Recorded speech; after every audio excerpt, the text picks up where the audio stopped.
ಕೊನೆ ಕ್ಷಣದಲ್ಲಿ ಗೇಮ್ ಬದಲಿಸಿದ್ರ ಕುಮಾರಣ್ಣ. ಕೈ ಕೊಡ್ತಾರ, ಕೈ ಹಿಡಿಯುತ್ತಾರ ಒಕ್ಕಲಿಗರು. ಕುಮಾರಣ್ಣನ ಲೆಕ್ಕ ಉಲ್ಟಂ ಪಲ್ಟ ಆದ್ರೆ ಏನ್ ಕತೆ?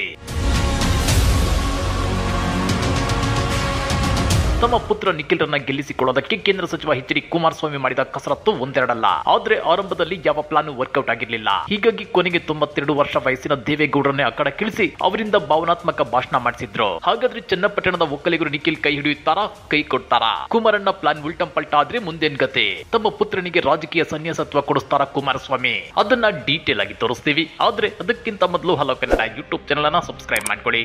ಹಾಗೇನೇ ಪಕ್ಕದಲ್ಲಿರೋ ಬೆಲ್ ಬಟನ್ ಅನ್ನು ಪ್ರೆಸ್ ಮಾಡಿ. ಚನ್ನಪಟ್ಟಣ ಹೈ ವೋಲ್ಟೇಜ್ ಕ್ಷೇತ್ರವಾಗಿ ಮಾರ್ಪಟ್ಟಿತ್ತು. ಕಾಂಗ್ರೆಸ್ ಅಭ್ಯರ್ಥಿಯಾಗಿ ಸಿಪಿ ಯೋಗೇಶ್ವರ ಅಖಾಡಕ್ಕಿಳಿದಿದ್ರೆ ಕಮಲದಳ ದೋಸ್ತಿ ಅಭ್ಯರ್ಥಿಯಾಗಿ ನಿಖಿಲ್ ಸ್ಪರ್ಧಿಸಿದ್ರು. ಇಲ್ಲಿ ನಿಖಿಲ್ ನಿಲ್ಲಬೇಕು ಅನ್ನೋದು ಕುಮಾರಸ್ವಾಮಿ ಅವರ ಒತ್ತಾಸೆಯಾಗಿದ್ರು. ಜನರನ್ನ ಯಾಮಾರಿಸುವುದಕ್ಕೆ ಹೇಳೋದು ಮಾತ್ರ ಸ್ಥಳೀಯ ಕಾರ್ಯಕರ್ತರ ಒತ್ತಾಯದ ಮೇರೆಗೆ ನಿಖಿಲನ್ನು ನಿಲ್ಲಿಸಬೇಕಾಯಿತು ಅಂತ.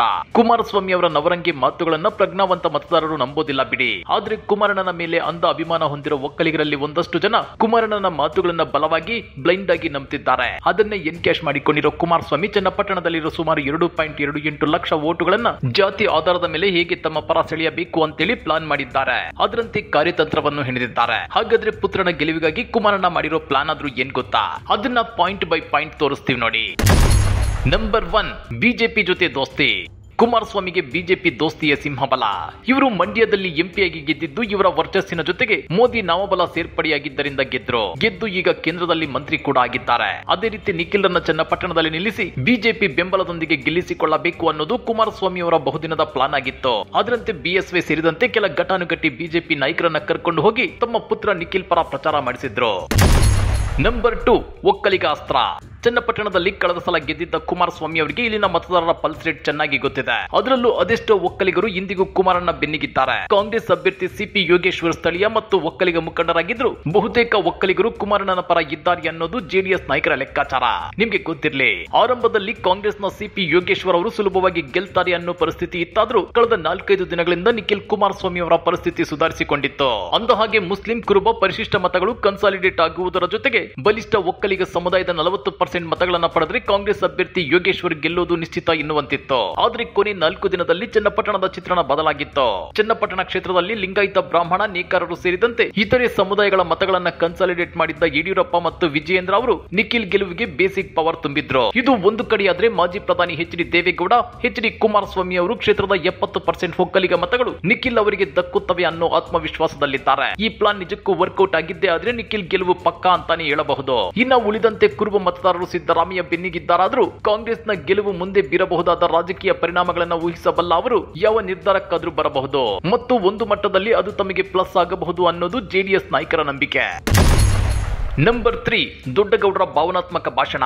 ಮಾಜಿ ಪ್ರಧಾನಿ ದೇವೇಗೌಡರಿಗೆ ಅವರದ್ದೇ ಆದ ವರ್ಚಸ್ಸಿದೆ. ಅವರು ಭಾಷಣಕ್ಕೆ ನಿಂತರೆ ಈಗಲೂ ಒಕ್ಕಲಿಗರು ಮರುಗುತ್ತಾರೆ. ಅವರ ವಯಸ್ಸು ಮತ್ತು ರಾಜಕೀಯ ಅನುಭವಕ್ಕೆ ಪಕ್ಷಾತೀತವಾಗಿ ಗೌರವ ಸಿಗುತ್ತೆ. ಹೀಗಾಗಿ 92ನೇ ವಯಸ್ಸಿನಲ್ಲೂ ದೇವೇಗೌಡರನ್ನ ಕರೆತಂದು ಕುಮಾರಸ್ವಾಮಿ ಭಾವನಾತ್ಮಕ ಭಾಷಣ ಮಾಡಿಸಿದ್ರು. ಇದು ನಿಖಿಲ್ಗೆ ಚುನಾವಣೆಯಲ್ಲಿ ಎಷ್ಟರ ಮಟ್ಟಿಗೆ ಅನುಕೂಲವಾಗಲಿದೆ ಅನ್ನೋದನ್ನ ಕಾದು ನೋಡಬೇಕಾಗಿದೆ. ಜೊತೆಗೆ ನಿಖಿಲ್ 2 ಸಲ ಸೋತಿದ್ದಾರೆ ಅನ್ನೋ ಅನುಕಂಪದ ಭಾಷಣ.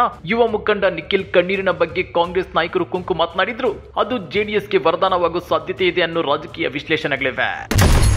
ನಂಬರ್ 4, ಉದ್ಯೋಗ ಸೃಷ್ಟಿ.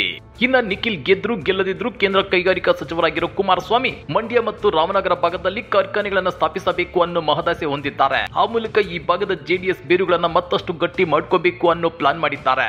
ಹೀಗಾಗಿ ಈ ಸಲದ ಚನ್ನಪಟ್ಟಣ ಬೈ ಎಲೆಕ್ಷನ್ ನಲ್ಲಿ ನಿಖಿಲ್ ಗೆದ್ರೆ ರಾಮನಗರ ಭಾಗದ ಯುವಕರಿಗೆ ಉದ್ಯೋಗ ಕೊಡಿಸೋದಾಗಿ ಭರವಸೆ ಕೊಟ್ಟಿದ್ರು. ಇದು ನಿಖಿಲ್ ಕೈ ಹಿಡಿಯುತ್ತೆ ಅನ್ನೋದು ಕುಮಾರಸ್ವಾಮಿ ಅವರ ಭಾವನೆ.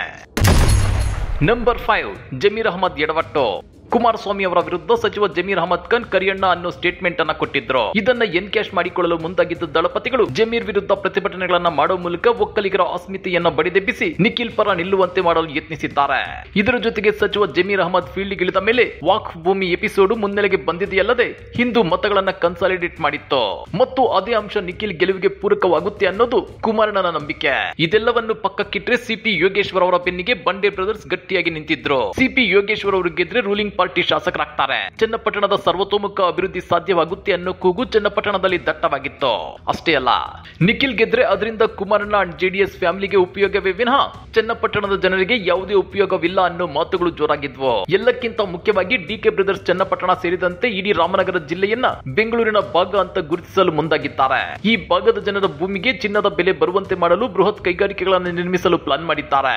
ಸಿಪಿ ಯೋಗೇಶ್ವರ್ ಕಾಂಗ್ರೆಸ್ ಅಭ್ಯರ್ಥಿ ಅಂತ ಫೈನಲ್ ಆದಾಗಿನಿಂದ ಡಿಕೆ ಸುರೇಶ್ ಚನ್ನಪಟ್ಟಣದಲ್ಲಿ ನಿಂತು ಸಿಪಿ ಯೋಗೇಶ್ವರ್ ಅವರ ಪರ ಭರ್ಜರಿ ಪ್ರಚಾರ ಮತ್ತು ರಣತಂತ್ರಗಳನ್ನ ಹೆಣೆದಿದ್ದಾರೆ. ಬೂತ್ ಮಟ್ಟದಲ್ಲಿ ಕಮಲದಳ ಕಾರ್ಯಕರ್ತರನ್ನ ಕಾಂಗ್ರೆಸ್ಗೆ ಸೆಳೆದು ಕಾರ್ಯತಂತ್ರ ಹೆಣೆದಿದ್ದಾರೆ. ಚನ್ನಪಟ್ಟಣದಲ್ಲಿ ಈ ಸಲ ಸಿಪಿ ಯೋಗೇಶ್ವರ್ ಅವರಿಗಿಂತ ಹೆಚ್ಚಾಗಿ ಡಿಕೆ ಬ್ರದರ್ಸ್ ಮುಖ ನೋಡಿನೇ ಜನ ವೋಟ್ ಹಾಕ್ತಾರೆ ಅನ್ನೋ ನಂಬಿಕೆ ಜೋರಾಗಿದೆ.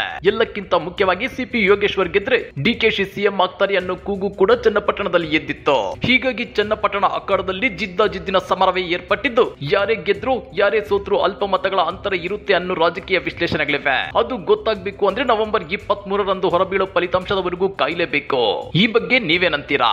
ಕಮೆಂಟ್ ಮಾಡಿ, ವಿಡಿಯೋ ಲೈಕ್ ಮಾಡಿ, ಶೇರ್ ಮಾಡಿ. ಇಂಥ ಮತ್ತಷ್ಟು ರೋಚಕ ರಾಜಕೀಯ ಸುದ್ದಿಗಳನ್ನ ಮಿಸ್ ಮಾಡದೆ ನೋಡಬೇಕು ಅಂದ್ರೆ ಹಲೋ ಕನ್ನಡ ಯೂಟ್ಯೂಬ್ ಚಾನಲ್ ಅನ್ನ ಸಬ್ಸ್ಕ್ರೈಬ್ ಮಾಡ್ಕೊಳ್ಳಿ.